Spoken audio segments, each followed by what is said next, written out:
রহমানির রহিম।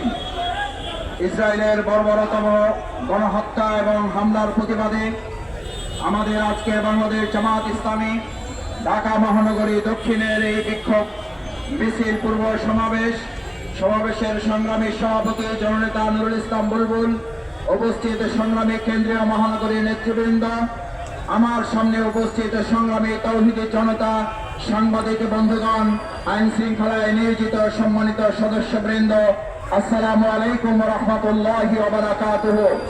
সংগ্রামী ভাই এবং বন্ধুগণ, বাংলাদেশ আজ যে বিক্ষোভে নেমেছে, আমরা বিগত 15 বছর ফ্যাসিস্ট আওয়ামী লীগের সরকারের আমলে ইসরায়েলের এই হামলার প্রতিবাদে বিক্ষোভ করতে গিয়ে বাংলাদেশের তথাকথিত ইসরায়েলের দোসর আওয়ামী লীগের কর্তৃক আমরা আক্রান্ত এবং গ্রেপ্তারের মুখে পড়েছিলাম।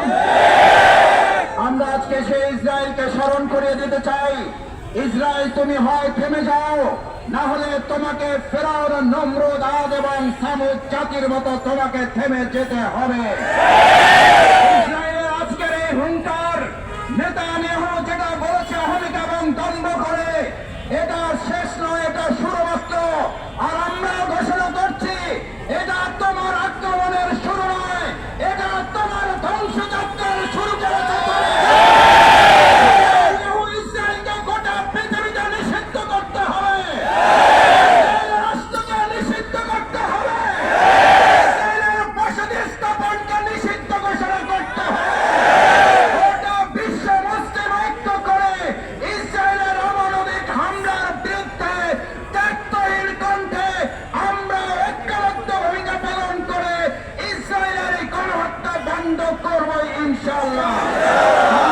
এবং বন্ধুগণ, আমরা ত্যাগহীন কণ্ঠে বলতে চাই, চুক্তি লঙ্ঘন করার পর রাসূল করিম সাল্লাল্লাহু আলাইহি ওয়াসাল্লামের মক্কা বিজয় নির্ধারিত হয়েছিল।